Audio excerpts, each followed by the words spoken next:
afternoon, everyone. Welcome to the atrium of the World Bank Group headquarters here in Washington, D.C. Welcome to everyone joining us here in person, as well as everyone joining us online. My name is Paul Blake. I'll be your guide over the next hour as we discuss economic growth, its impact on poverty, as well as what can be done to strengthen the outlook for a lasting economic recovery. First, a bit of context. COVID-19 ended this remarkable period of about 25 years when rapid economic growth saw the incomes of the poorest countries converge with those of the wealthiest countries. During this time, the world came within striking distance of ending extreme poverty. Today, though, the world is massively off track. And that's a problem because the chances of ending extreme poverty by the end of the decade is one of the key goals, and it's also a prerequisite for all other development outcomes. The World Bank's latest estimates show that by the end of 2022, as many as 685 million people will still be living in extreme poverty. And the global growth outlook, meanwhile, is tepid, held back by the invasion of Ukraine, as well as rapid inflation and high levels of debt. This could leave as many as 600 million people still suffering in extreme poverty by the end of the decade. So this is the situation that the world finds itself in today, and it leads us to ask, what can be done to correct course? That's the overarching question we'll be hoping to answer today with a number of distinguished guests. Here's a look ahead of what's coming up.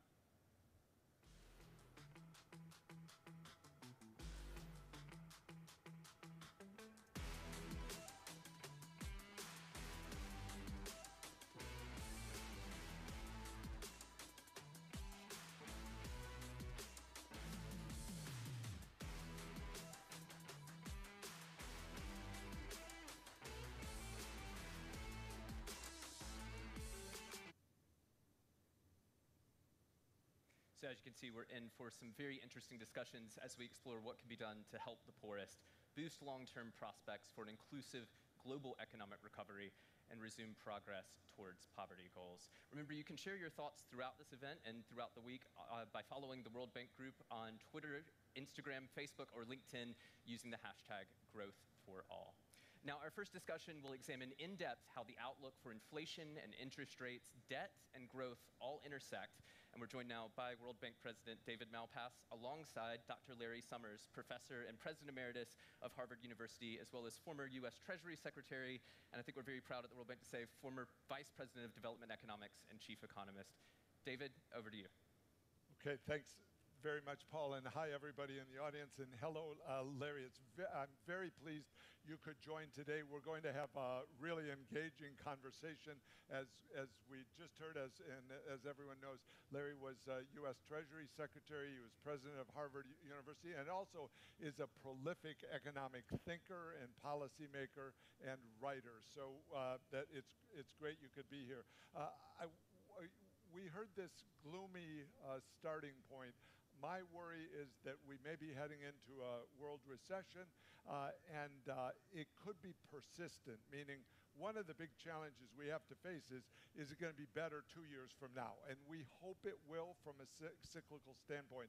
But Larry, I wanted to get your view on just the general outlook, and then maybe we can bring it to monetary and fiscal policy, and then also talk about the role of the World Bank. But how do you see it? Are you as gloomy as everyone, and where are we headed? I think we've got a very challenging configuration. Combination of excessive inflation in the United States, which requires a policy response, the interest rates and currency level that go with that, along with everything associated with COVID and the Ukraine war, means that I suspect the next couple of years are not going to be easy. I think the best prospect for sustained growth, for ultimate poverty reduction, runs through a very determined effort to reduce inflation. And so I'm glad that at last the Fed has set such a path. I hope that coming out of the fund bank meetings this week, the bank and the fund will underscore the importance for developing countries of strong policies in the industrialized world, of making sure that there's a substantial level of resource transfer and new lending to countries that are caught up in these difficulties, that there's a clear recognition of sustainability as a central vehicle for promoting growth and resource transfer, that there's an awareness that there are a set of debt issues which the existing architecture deals with in only very slow and halting ways. You know, the previous moments of economic crisis were major moments of multilateral action. Think, for example, of the London summit during the financial crisis. And I hope we're going to see strong actions in which institutions like the bank and the fund can and should play a leading role coming out of these meetings, David. Okay, that all makes sense, and let's come back to that. I was in 1985. There was the Plaza Accord and the Louvre Accord, as exchange rates were moving in those days. So in some ways, the global crises intersect with monetary policy and fiscal policy. So I want to drill down just for a minute on monetary policy. And you're thinking, let's say the central banks were able to catch up to the curve as far as the interest rate hikes. They're still working to reduce their bond holdings.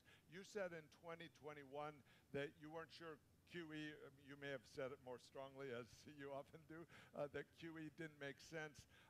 Where do you see, what kind of monetary policy should the advanced economies have next year and the following year in the sense of bond holdings and in the sense of the size of their balance sheets?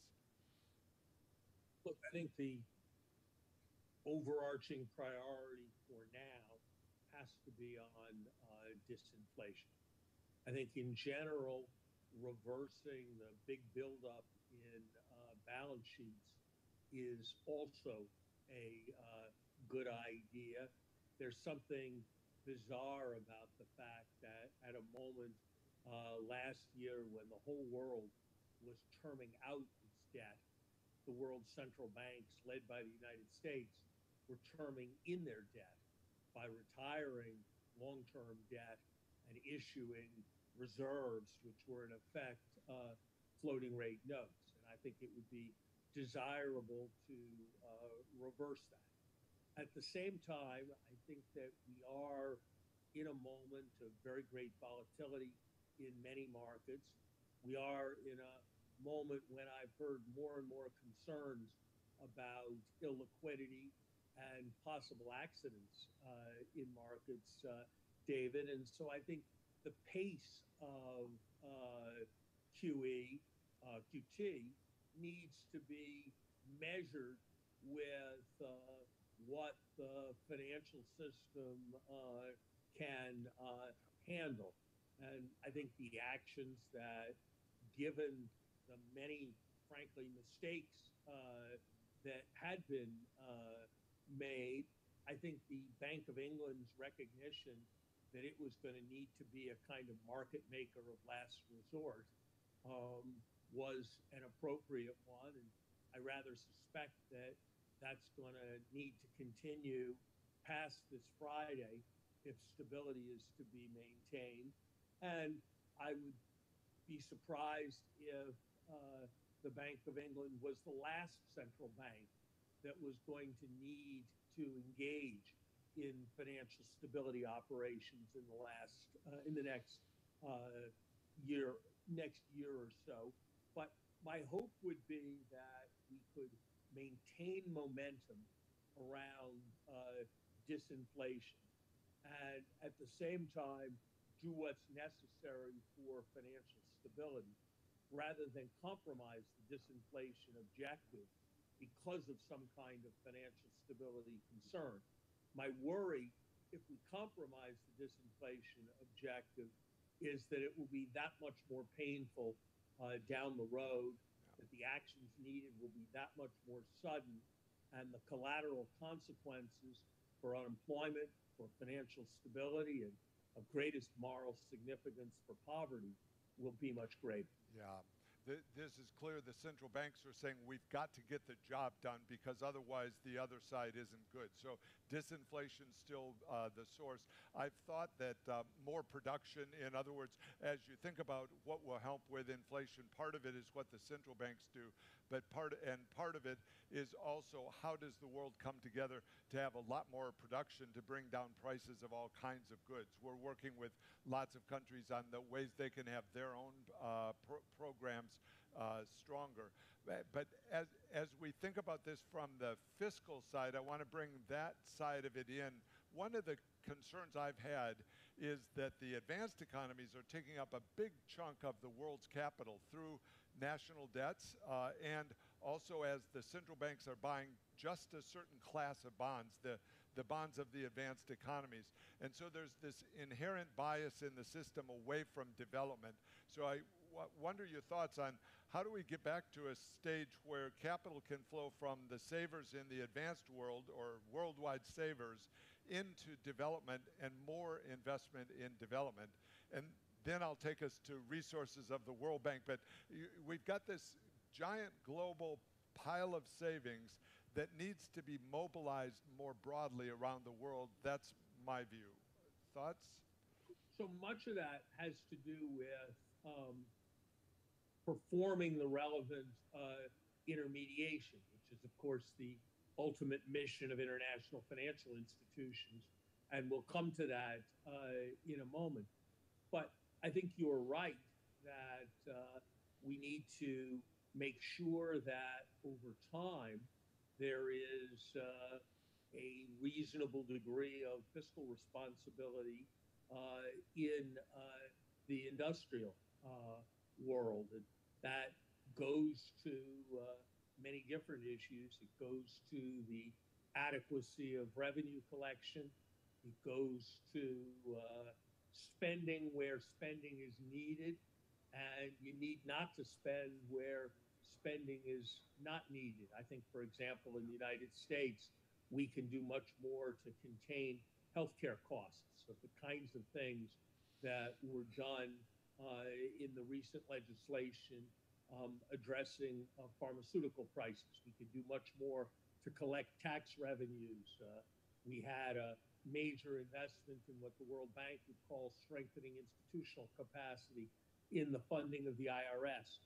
And I think those were right and appropriate kinds of investments. And I think there are similar challenges in many different industrial countries. But I agree with you that holding industrial country debt is a kind of sterile use of savings, and that we should want to promote its flow.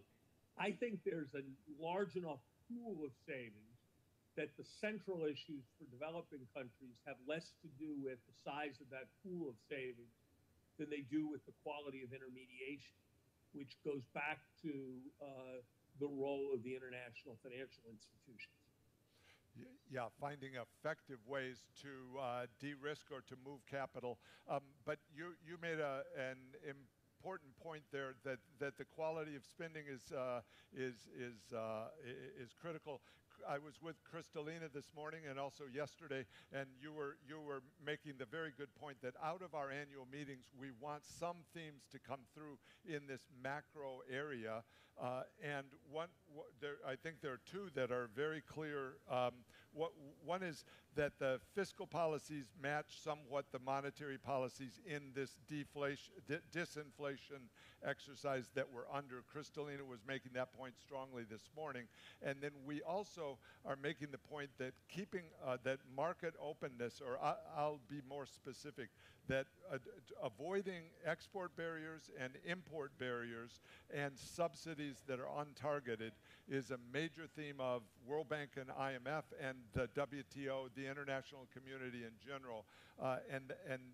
Both of those points the efficiency of spending and the market orientation of the trade environment applies to developing countries as well. I mean, that's a core direction for the world, to try to preserve things that are working and make them better. Any David, thoughts? David, I'm very much. I'm sorry, I didn't mean to interrupt. I'm very much with you on avoiding a return to protectionism, avoiding a variety of kinds of restrictions. I think that it's appropriate that countries everywhere focus on issues of resilience, as were pointed up by the pandemic. And I think part of what we're going to need to do for resilience is diversify supply chains, which ironically means more globalization, not less, as you have that diversification. I also think that we do need to bring in centrally to this conversation the set of issues around global public goods. I was disappointed that in the little video before we spoke, there was no reference to the imperative of sustainability. It seems to me that the most important area where there's scope for very substantially enhanced resource flow is support for transitions to renewable energy throughout emerging markets. In some cases, some form of subsidy or loan guarantee is going to be appropriate, reflecting the fact that there are large external benefits to the whole world when countries shift towards renewables. In other cases, it's going to be partnering with the private sector. But I think we, in addition to the centrality of the poverty mandate, in addition to the importance of growth, if we're going to achieve substantially enhanced resource transfer, and if we're going to achieve substantially greater stability, we need to be doing much better on pandemic prevention, where the world gets only a mediocre grade on its response to COVID. And I'm not sure we're in a position yet to do much better in the future when the next pandemic comes, which I think will be within 15 years. And I think we really need to be thinking about every way we can to transfer more resources around energy transition. I have to say, I'm kind of disappointed in this, in the very difficult year we have just been through. When I look at the levels of resource transfer from the international financial institutions, they've only sort of kept track from the World Bank with, less than kept track actually, with growth in the global economy since 2017. There was so much excitement about the SDR allocation a year and a half ago, but as I understand it, none of the vaunted reallocations and then relending to poor countries have yet taken place, despite the difficult year that we've been through. So I hope that out of these meetings is going to come, frankly, an emphasis on less bureaucratic approaches and approaches that focus on speed. As a financial person who's looked for many years at the balance sheet of the World Bank, my sense is that in this kind of environment, it can be used somewhat more aggressively than it has been traditionally. And I was gratified by the G20 Wise Persons Group, or whatever it was, that recently reached strong conclusions. And so I hope there will be a sense of what the magnitude of the additional lending that will come from more aggressive balance sheet use. Yeah. those are all great themes, and I think it's useful for the discussion, and you're part of that discussion. The global public goods issue is one that really is dear to the World Bank's heart, in that as we think about the mission, poverty alleviation and shared prosperity, that encompasses an overall living standard for people that includes the concept of you living on one planet. And so I think we need to look for ways to be more proactive in global public goods. And you know this very well, it's a hard problem for economics because you're trying to transfer resources for things that don't give yourself benefit. You're doing it for the greater benefit. We are launching this week a big new trust fund that is called SCALE, which is Sustainable Climate Action, and it is going to sit within the World Bank and help blend finance and also provide concessional resources, also buy down the interest rate of loans for countries to the extent that there is a global public good being provided. Meaning, if the country is doing something that's good for the rest of the world, there can be assistance from the world into that. So we are presenting that to the world. We'll also our balance sheet has expanded dramatically under my presidency. So we've brought forward IDA, which itself is leveraging heavily in world markets. You know, the World Bank is the most leveraged of the MDBs. So we have a 5-to-1 leverage, but as I'll give another statistic, and you know this one well. Since its inception, the World Bank has taken in $20 billion of paid-in capital and put out $800 billion of commitments. So that's 20 to 800. Now that's over a lifetime since the late 1940s. So it's not all translatable, but it's a massive leveraging process. And I welcome the conversation that you're initiating, that Treasury Secretary Yellen has initiated, of having the World Bank do more in terms of the leveraging capabilities and the instruments that we have. We're trying to do that. To your point was about the bureaucratic nature. One of the things I'm working on that you may like to hear. The bank has had a tendency to have too many small projects spread out over the whole span of countries. And one of the things we are trying explicitly to do in the bank is to scale good projects, meaning if people in the bank, and I'll speak to the whole audience here, if you have a project that is good and it helps 10,000 people, then I want to know about it, the bank wants to know about it, and we want to go times 100. Because as we think about the benefits that the bank can provide, we need to be dealing with millions and millions of people, whether it's refugees, whether it's people in famine, whether it's people affected by climate change, and have a very expansionary effort of how big the good projects can be. So. Larry, I just wanted to say, you know, we are tackling the pandemic preparedness with the support of the U.S., strong support, big support over these months. We've set up very quickly in the bank a new financial intermediary facility, which brings together donors from around the world. We've now got, I think there's 20 donors in that, so that's good.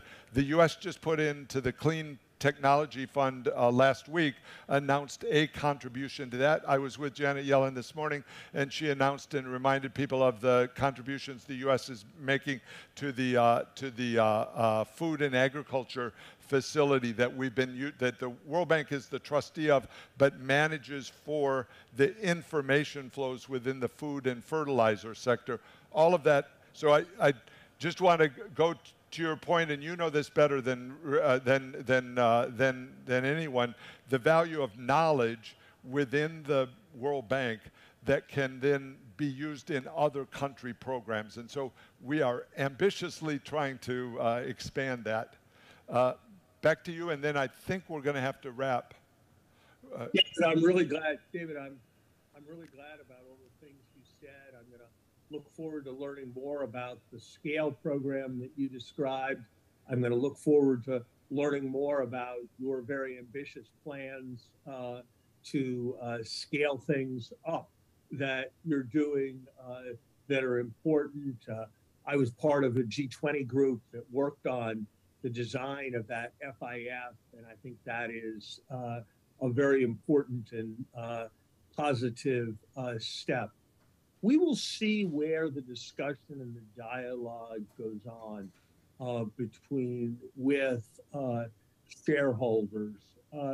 Frankly, if you had asked me 10 or 15 years ago, I think I would have thought of sustainability as being one aspect of inclusive growth. I think today, given the way in which these issues serve as major threats, that sustainability may need to stand on its own as an objective in prosperity, not as one component of the mission. I've thought for a long time that it should become the International Bank for Reconstruction, Sustainability, and Development. And in parallel with that, David, I've thought, you know, you're obviously much closer to all of this than I can be, that all of these separate World Bank administered trust funds have a kind of sense that they are boutique and slightly peripheral issues. And I would rather see more of these things centrally integrated into the work of the bank. And I guess I would conclude by just repeating something that was in the Project Syndicate piece on the bank that I wrote yesterday that you may have seen. I think the needs of this moment compel us over the next decade to think not in the billions, but in the trillions. And I think we need to hold ourselves to a standard, not of asking whether we're doing good things and more good things than we used to, but whether we're doing enough good things relative to the immense global challenge and the immense global opportunity. There has not been a moment with the revolutions in what's happened to the price of solar energy, with the revolutions that artificial intelligence and information technology are making possible. That's what all your digital work has been about, David. There has not been a moment when there was so great an opportunity to invest resources on a large scale in promoting the development of the countries where the vast majority of the world's population live. And that is an immensely important mission for us all. And I'm grateful that the World Bank, with your leadership, has so many dedicated and immensely talented people working with great energy and creativity to get that done. And I just hope and trust that in the future, we're going to be able to make that energy be even more liberated and even more forceful. That's a great closing. So I wanted to all those listening, that was a call for there to be in this new SCALE facility, which is for climate action, and also the pandemic preparedness for health action. Those are vehicles that can absorb tens of billions, hundreds of billions of dollars from donors today or tomorrow. And so we welcome people thinking really big about the needs for the developing world and then the resources that really need to be flowing. Thanks very much, Dr. Summers. Great to be with you. Great to be with you, David. Thank you very much, and good luck to all for the meeting. Thank you. And Dr. Summers, President Malpass, to ask you to stick around for just 1 second. A couple questions from the audience. The first one, very quickly, Carlos Ordonez wants to know, about comprehensive debt relief. Is that even possible? Is it even possible to restart progress in poverty reduction? And if so, what tools do countries have? That's a long, there's a long answer. So we need comprehensive debt reduction. We're working every day on that. I've had meetings already today on that. It's the idea that the composition of debt has changed a lot over the years, more toward China and more toward private sector creditors, and the world just doesn't have the mechanisms to do what the questioner asked, comprehensive debt relief. So we are, and in talking with the G24 this morning and the G20, we've proposed, World Bank has proposed, that there be more involvement by all the creditors early, the debtor be involved, that's the debtor country, and that there be a comprehensive way to score or evaluate the debt reduction so there's fairness in the burden sharing among the creditors. And Dr. Summers, do you have perspective on that? Tools countries have around debt relief? I think that I agree with what David Malpass said. I think the key here is going to be to find frameworks that understand the concerns of Chinese creditors and cooperate with Chinese creditors, because I think in many of these situations, China has been a substantial creditor and has put forward substantial levels of funding. And I think that my hope would be that from the rather different perspective and the rather different type of institutions that exist in China, we can work out cooperative approaches. Well, Dr. Summers, thank you so much. President Malpass, thank you so much for this conversation today. Really appreciate it. Thank you, Larry. Bye-bye, all. What do we... Thank you. Please continue to post your questions and comments online at live.worldbank.org. Our live expert bloggers are standing by to answer those questions, as many of them as they can, in English, French, Spanish, or Arabic. We're also broadcasting in those languages, so if you're watching at home online and you prefer to listen in a different language, you can pick the language you want to listen to. Now, there's also an opportunity to take part in our poll. The question today we're asking is, what is the most urgent policy priority for strengthening economic growth for all? Option A is curbing inflation. Option B is addressing unsustainable debt levels. If you think it's removing trade barriers, that's option C. And your last option is D, reducing poverty. So if you're here in the audience or you're watching at home online or at work online, you can vote at live.worldbank.org. Now, how are developing countries affected by fiscal and monetary policies in advanced countries? With headwinds for growth coming in basically every direction, what can policymakers in developing countries do to reduce the effects of these headwinds and improve conditions for more people?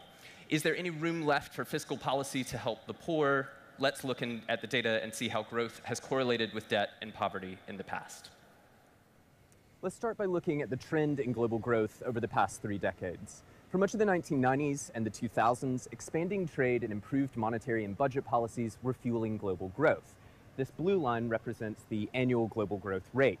Then you can see the dramatic impact of the financial crisis and the COVID-19 pandemic. And today, the context is still challenging.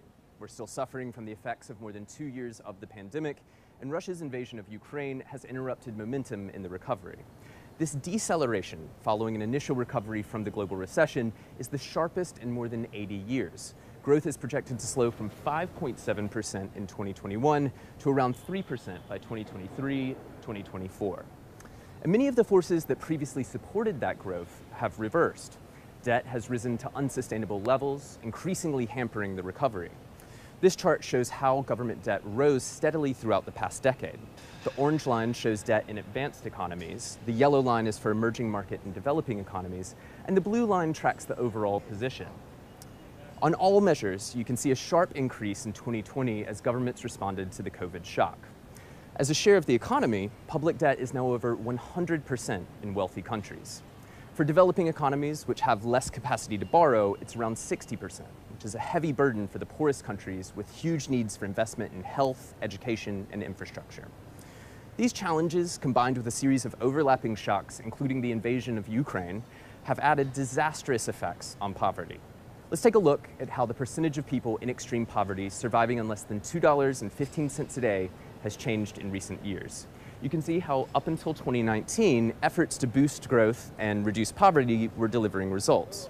Now this dotted line shows how poverty was expected to continue to decline out to 2030. These are the pre-COVID projections. But the pandemic reversed much of this progress. The bank's latest Poverty and Shared Prosperity report has found around 70 million people were pushed into extreme poverty in the first year of the pandemic alone, the largest single-year change in more than 30 years. And here you can see just how dramatic the impact has been and how far we've been pushed off course. This is the current projection for extreme poverty rates. By 2030, 7% of the global population, nearly 600 million people, could still be living in extreme poverty.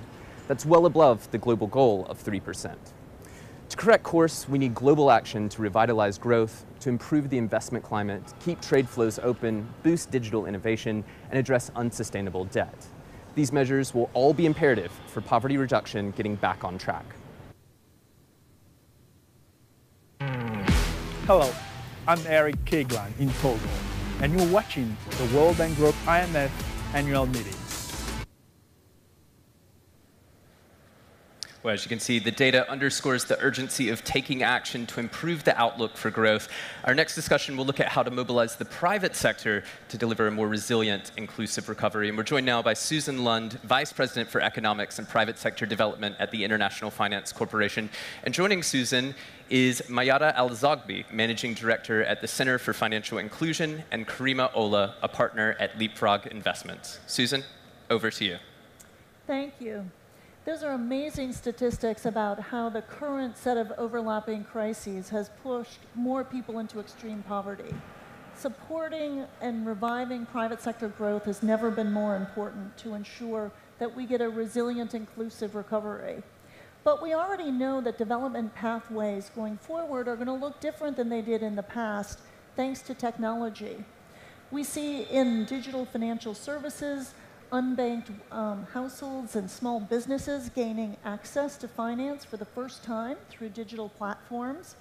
A recent report estimated that in Africa alone, fintech revenues have grown to $5 billion annually. That's still only a few percentage points of the potential market, and we expect to see continued very rapid growth. But the transformation is not just in financial services.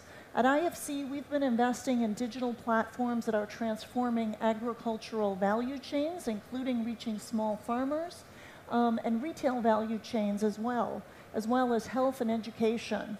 So I'm joined by two excellent guests who are going to give us their observations from what's happening on the ground and how we can engage the private sector in ensuring we have an inclusive, resilient economy. Mayada, I want to start with you. So we know that around the world, many of us started to use digital platforms and solutions more than we did before the pandemic. Are you seeing the same things in emerging markets? So thank you so much for having me. I'm a former World Bank Group employee, and it's lovely to be back. I respect the World Bank's work tremendously and know that it's a massive challenge ahead. So I just wanted to say that the high-level headlines are very positive and compelling. Findex has shown that a lot more people are accessing finance digitally than in the past, many for the very first time. A lot of it has been driven by mobile money and or government cash transfers.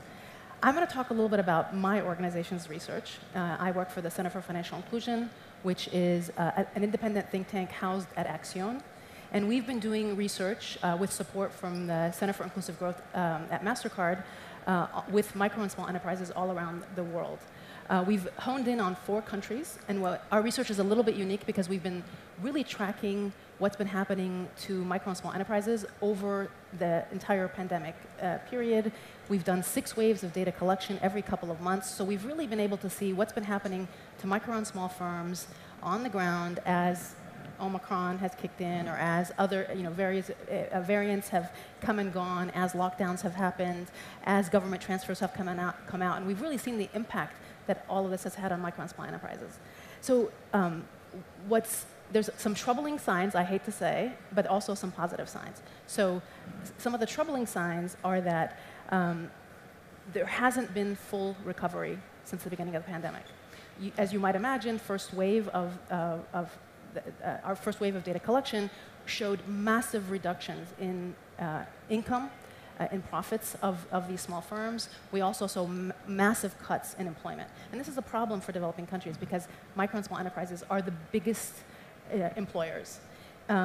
We did start to see in our sixth wave recovery, but in no country have we started to see pre-pandemic levels of recovery. Nigeria, I know that's where you're from, that's where we've actually seen the best recovery in terms of employment, around 79% of pre-pandemic levels.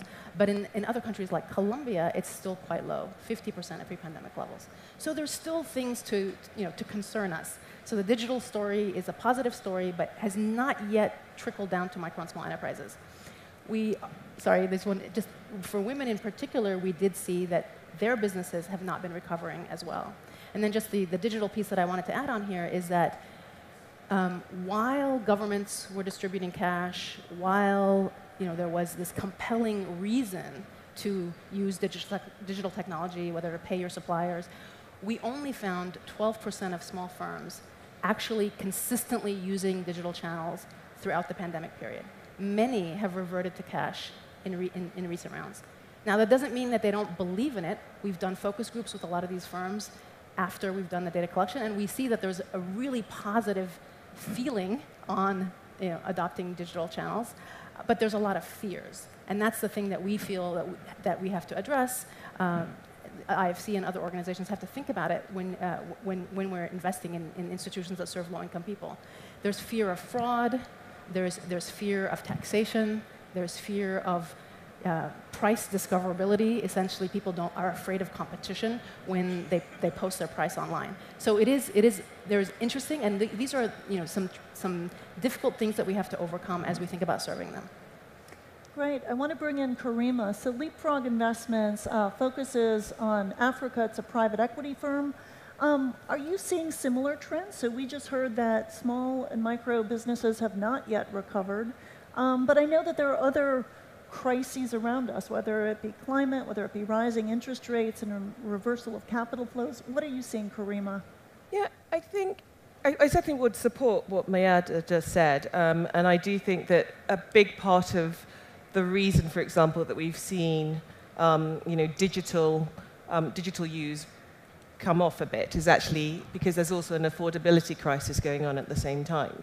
High interest rates are happening in countries that are actually high import countries when it comes to their essential goods. And so what you're seeing is that when you've got the conversion and you've got, especially for small micro businesses or low-income consumers who are Leapfrog's sort of target consumer, their basket of goods just now costs 20 to 30, in some cases 50% higher than they did a year ago. So what you've got is you've got COVID, you've got the impact of the Ukraine war, and in terms of the cost of wheat, which is a staple amongst many countries in Africa. And then in addition to that, you've then got conversion, which is, the video earlier on talked about the fact that debt levels went up post-COVID. And with that debt levels going up, you've got inflation. So one is you've got, and then your Eurobond or your foreign currency debt as a country is basically now costing substantially more. And that's using up the Forex reserves. And that's basically putting some pressure on FX, which if you're in a country like Nigeria, where where a lot of food and essential goods get imported, it's impacting. And so what we're seeing is, as a result of that, while digital has been crucial to financial inclusion, data usage is expensive. So the data infrastructure is still very expensive, and so what we carried out a survey of some of the customers of some of our portfolio companies recently, and what we found is people just they use it once a day. They turn it off for most of the day. So while during COVID, they used it most of the time, now the cost of it's actually a little bit higher than it was even during COVID. And then on the climate side, I always think, this is about, when we can't talk about inclusive growth without talking about climate, because the path to net zero is one which impacts different people differently. And in Africa, which is currently, I think it's about 3%, its global carbon footprint, and that compares to 17% of the world population.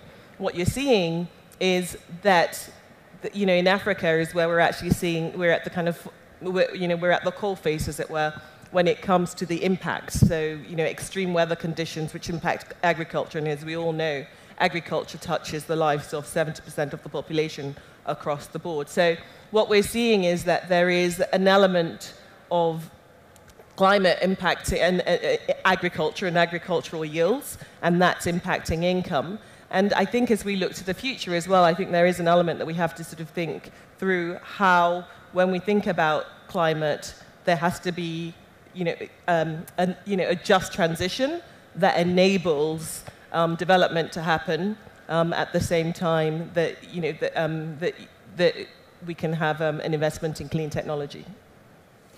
It's a really good point about foreign exchange rates. I know that at IFC we're trying to scale up our use of local currency lending so that borrowers are not taking the risk, the companies we invest in, but rather we're taking the risk on our balance sheet. Sometimes there are regulations in place that need to change for us to do that, but we see that as a big opportunity. And good points about all of the investments we need to make now need to be sustainable. We can't put off climate adaptation and mitigation, even as we're dealing with food security, energy security issues, and the adverse macroeconomic conditions. Mayada, I want to come back to something you said at the very end that's quite concerning, having to do with women falling even further behind. What do you see as a solution that policymakers can take, or international organizations, to reverse that trend and make sure that financial inclusion targets women-owned businesses?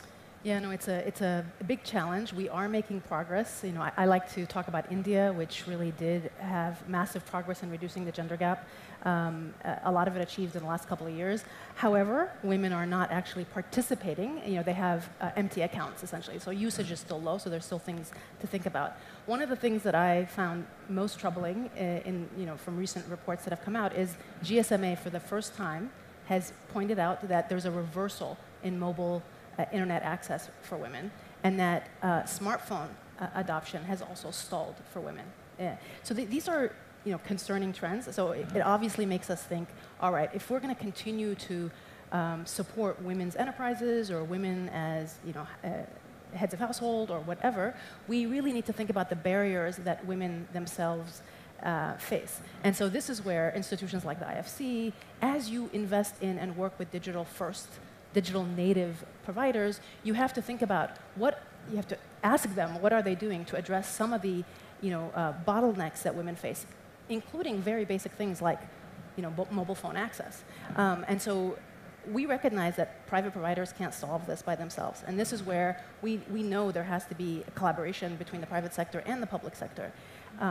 Governments have done a tremendous job. I would say a big part of the gains we've seen in digital finance in the last couple of years have really been because of the government digital cash transfer programs that have been instituted in most countries around the world, which is really impressive.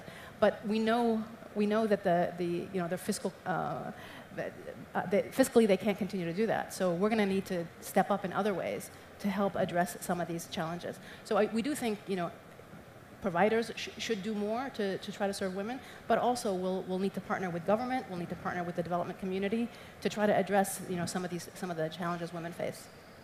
Yeah, one of the things we're doing a lot at IFC is having carve-outs for women, whether it's lending to banks who lend to women-owned businesses, or digital, making sure or affordable housing, making sure that they're having a gender angle.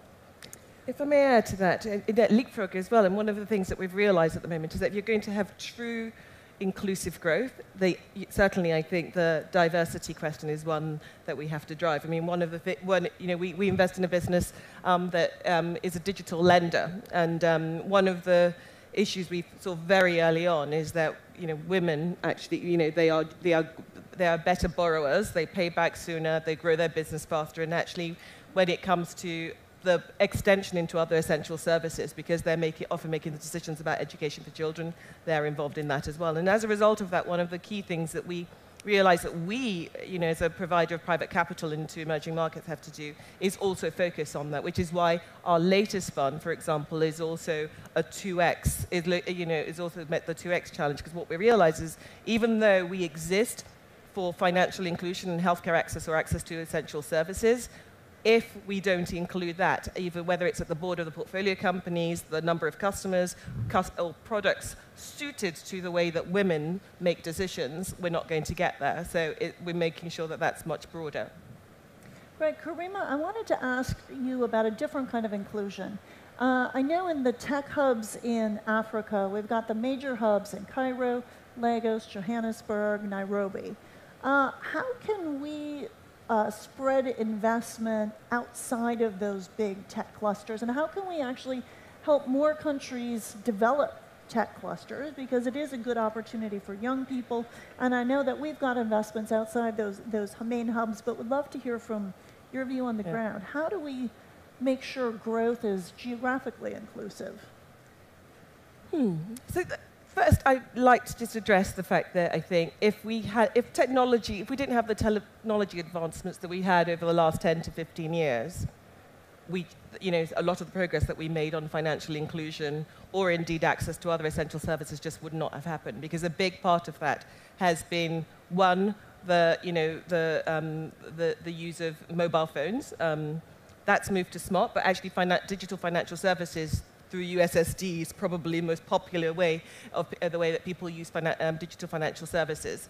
And then the other thing is that it's also enabled platforms that have made it really easy to actually transfer money in and out. And what that means is, 15 years ago, you couldn't have done many transactions that you could do today without having to go to a bank. It would take you 3 days to transfer. Whereas today, some of our portfolio companies, one of our portfolio companies, for example, delivers digital remittances, and through the digital platform is able to get capital in the hands of people who need it the most at a fraction. We're talking about 25% of the price it used to cost quite a while ago. If you were SME, for example, just the idea of being able to take payments digitally was impossible, whereas now, whether it's using an agent, who are kind of independent players with a POS, mobile POS, they can get money in, they can get money out. And so what you've got is an SME who might be a sole trader or just two staff can now physically take digital payments. And so it's been absolutely phenomenal for driving financial inclusion across SMEs. That said, I do, to date, all the focus has been on platforms. And I do think that part of that technology we've also seen happen at incumbent companies. So insurance companies, we invest in broad financial services, but some incumbent, what you'd call, bricks businesses, have also used this to also go down the path of being digitally enabled. And so they can now reach their customers, agents can reach price, and the relationship between agent, low-income customers is so much easier. And I'll give you a couple of examples. Post-COVID, we were looking at health insurance, and there was some sense that low-income consumers can't afford health insurance, and so it wasn't going to work. But because insurance companies are now able to speak to their customers by SMS, so it wasn't, you don't even need smartphones for this. We got some sense of affordability, and it became very clear that everybody wanted health insurance. However, they couldn't afford to pay an annual premium. They wanted to pay it, if they paid monthly, we can't afford $100 a year, but we can pay $20 a month. And they can do the math. It was a matter of cash flows. And so very quickly, insurance company was able to design products. I talked earlier on about affordability crises. And what we've seen in some, especially some investment-linked insurance products, is people because they need the money, they're surrendering. And if you surrender an insurance policy, you lose a lot of what you've invested in it to date because of the penalties. And so, and if you're the company, you spent that time acquiring that customer, and once they lose it, they lose faith in that product altogether. And so without having to, an agent can have that relationship and sort of try and get, we used by the company using digital to communicate, they've been able to offer payment holidays or where you can take a percentage of your investments to date, but that means, and after a while, you can then continue it. So what you have is a customer that continues. So you say beyond tech. I actually think, you know, in about 15 years' time, we won't be talking about tech companies or non-tech, because you'll either be digital enabled, either as a disruptor or an incumbent company that is digital enabled, or you won't exist. And I do think that's a legacy that will evolve and continue. And what that will do is, over time, we hope that we'll continue to see the reduction in the price to serve all customers at a very low price, which essentially means that we will get more inclusive. Great, thank you very much. I'm afraid that we're out of time, but I do see our hosts, so we have a few questions, I believe. We are a little short on time, but I've got 2 audience questions, hoping we can answer them briefly. And the first one is for Mayada. Robert Smith asks, if inclusive growth is the key to a lasting recovery, how do we define it? What are the key characteristics of inclusive growth that can apply to all countries? Yes, I think simply put, it basically means everyone needs to benefit, kind of the World Bank's motto of shared prosperity. So if growth is captured by a certain segment, the elites or large firms, and it's not trickling down to small firms, then it's not inclusive. So very, very simple. I think that digital finance is one very, very important piece of the puzzle to try to distribute that prosperity. But also it's more than that, because we know that there are, you know, certain barriers that are just not overcome by the individual themselves. So there is going to be a need to make investments in infrastructure, to make investments in the safety of the digital financial system so that people trust it and aren't afraid of using it. So there's still kind of investments needed to help, you know, the people that are more difficult to reach, which is the next phase that I think we're entering. And Karima, Sheikh Mohammed Lagda Sheikh from Mauritania sent us this question. What is the strategy that guarantees results in the short term to combat widespread poverty, especially in Africa? So short term, it depends on how you define short term, but for me, short term would probably be beyond 10 years and so. And I do think at the moment we have a once in a lifetime opportunity to actually tackle poverty by, basically mixing poverty reduction with the need to bring down our carbon footprint and waste usage. I think, because I do think that what we need to do is if Africa can get the investment it needs as it develops in clean technology, so that's clean technology driven development, at the same time that we're able to create the right jobs in those key sectors. There's a once in a lifetime opportunity between now and 2050, but you could see it sooner to actually eradicate poverty globally. All right, well, Karima, Mayada, Susan, thank you so much for your time today. Thank you. Now, the pandemic underscored how targeted cash transfers can be very effective as a way to help people earning in the bottom 40% of income, far more effective than, say, subsidies, which tend to benefit the wealthier the most. Let's see how a program in Colombia helped Sonia Cifuentes help poor people like her buy food and other necessities during the pandemic.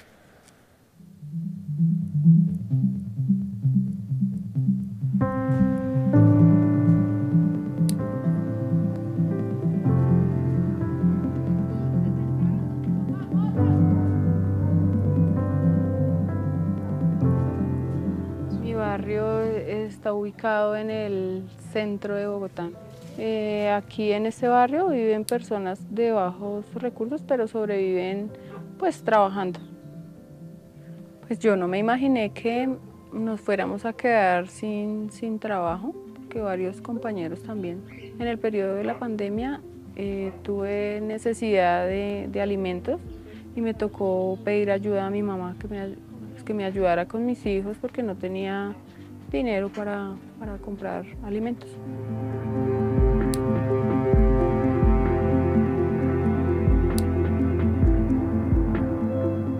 Es que ahorita ha subido todo, no sé por qué, subió, pero están los precios, todo está carísimo. De pronto antes compraba 2 cubetas de huevos, ahorita solamente puedo comprar una cubeta.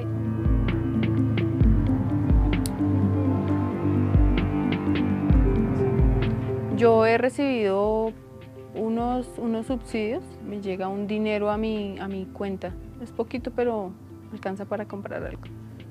El subsidio de dinero ese lo utilicé para comida, comprar más huevos o más leche. Casi todo era siempre comida. Si no hubiera tenido acceso a esos subsidios, yo hubiera tenido que ir a buscar quien me regalara porque tenía que darles de comer a mis hijos.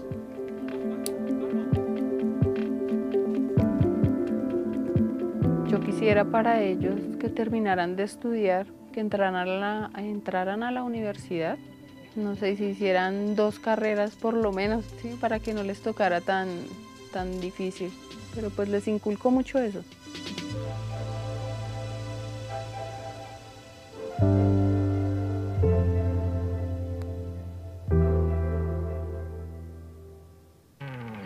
Hi everyone, I'm Mariana Cerati from Brasilia, Brazil, and you're watching the World Bank Group IMF annual meetings. Now, people have been sharing their thoughts on this event online and on social media, and I'm joined now by my colleague, Shri Sridhar, who's been across the conversation. Shri, what are some of the highlights? Thanks, Paul. Good to see you and folks in the room. So we have people joining us across our social media channels today, Facebook, Twitter, LinkedIn, and Instagram. And they're joining us from countries like India, France, Nigeria, Mauritania, United Kingdom, and the United States. And they're using the hashtag for today's event, Growth for All, to talk about inclusive economic growth, the use of digital technology, ending extreme poverty, and also the urgent policies that are needed to achieve global prosperity and sustainable growth. So I thought we could take a look at some of the specific comments that have been coming in on our LinkedIn channels. So let's take a look at the first one from Mohammed on LinkedIn. He's talking about our poll question today, which we'll get to in a bit, but he says that for him, curbing inflation, addressing debt levels, removing trade barriers, and reducing poverty play a tremendous role in economic growth. So let's put them all as priorities. You would be voting for the all of the above if you could. Yes, it's hard to not agree with him here. Second LinkedIn comment coming in from Janet Werba, who says that inclusion is key. Once everyone is sincerely involved, solutions would be easier. Lovely sentiment. You have also been across the poll. Remind us what the question was. Yeah, so the question for today's poll asked, what is the most urgent policy priority for strengthening economic growth? So we had 4 options. Is it A, curbing inflation, B, addressing unsustainable debt levels, C, removing trade barriers, or D, reducing poverty? Unfortunately, no all of the above here, but I'm leaning a bit towards A. What are you feeling? I think I voted for B, but I honestly don't know how people would vote. You'll have to tell us. Yeah, well, let's take a look at the results. And as they come in, wanted to share, we had over 800 people take part in the poll today. But here are the results so far. 24% of people are voting for A, curbing inflation, 16% addressing unsustainable debt levels, 15% removing trade barriers, and 45% of people believe that reducing poverty is the most urgent. Pretty strong plurality for reducing poverty there. Yes. Well, Shri, thank you so much. Let us know what else you see in the coming days. Thanks, Paul. Hello, my name is John Rosinos in Athens, Greece, and you're watching the World Bank Group IMF annual meetings. Well, finally, as we start to wrap up, a few takeaways from today's session. First, stronger growth is key to reducing poverty and addressing climate change. Second, we must prepare now for tougher global financial conditions to come. And finally, policy reform, innovation, and investing in people supports shared prosperity. That brings us to the end of this event on boosting growth and alleviating poverty, but there's more to come. Join us later this afternoon for another high-level discussion, this time on the human cost of the food and fuel crisis. Then tomorrow, we'll be discussing the importance of investing in education, as well as meeting Ukraine's financing needs. Our final event on Thursday will focus on financing climate action.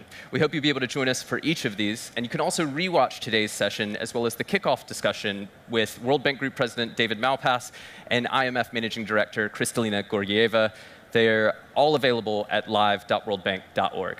And do share your comments and thoughts throughout these 2022 meetings using the hashtag #ResilientFuture. That's the hashtag for the whole week. And we hope you've enjoyed hearing from all of our distinguished guests today. Please do continue to share your comments and questions. We love to hear from you. My name is Paul Blake. Thank you so much for being here. We really appreciate it. Goodbye.